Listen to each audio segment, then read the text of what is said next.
महाडच्या पुराचे पडसाद, हरिहरेश्वरच्या किनाऱ्यावर वाहून आला अनोळखी मृतदेह। श्रीवर्धन तालुक्यातील प्रसिद्ध पर्यटन स्थळ असलेल्या श्री क्षेत्र हरिहरेश्वर येथील एमटीडीसी बीच परिसरात एका अनोळखी पुरुषाचा मृतदेह आढळून आल्याने परिसरात खळबळ उडाली आहे।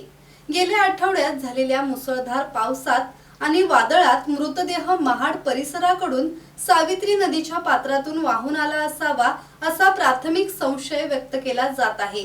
या संदर्भात पोलिसांनी मृतदेहाची ओळख पटवण्यासाठी नागरिकांना आवाहन केले आहे। हरिहरेश्वर येथील एमटीडीसी रिसॉर्ट जवळील समुद्र किनाऱ्यावर स्थानिक नागरिकांना मृतदेह दिसून आला। त्यांनी तात्काळ श्रीवर्धन पोलिसांना माहिती दिल्यानंतर पोलिसांनी घटनास्थळी धाव घेत ग्रामस्थांच्या मदतीने मृतदेह बाहेर काढून पंचनामा केला। गेल्या आठवड्यात रायगड जिल्ह्यात झालेल्या अतिवृष्टीमुळे महाड परिसरातील सावित्री नदीला मोठ्या प्रमाणात पाणी आले होते। नदी समुद्राला मिळत असल्याने नदी पात्रातून हा मृतदेह वाहून हरिहरेश्वर किनाऱ्यावर आला असल्याची शक्यता व्यक्त केली जात आहे। मृतदेहाची ओळख अद्याप पटलेली नसून तो श्रीवर्धन येथील शासकीय रुग्णालयाच्या शवगृहात ठेवण्यात आला आहे।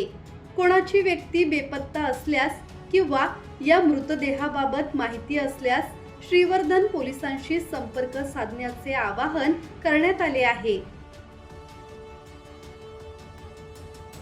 ब्युरो रिपोर्ट, संवाद मराठी लाईव्ह, श्रीवर्धन।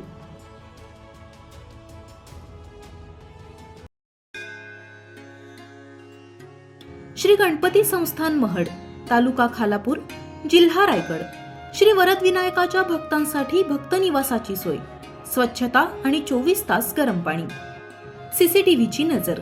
आगाऊ नोंदणीसाठी संपर्क करा 02192 26 69 12 72 76 47 38 54।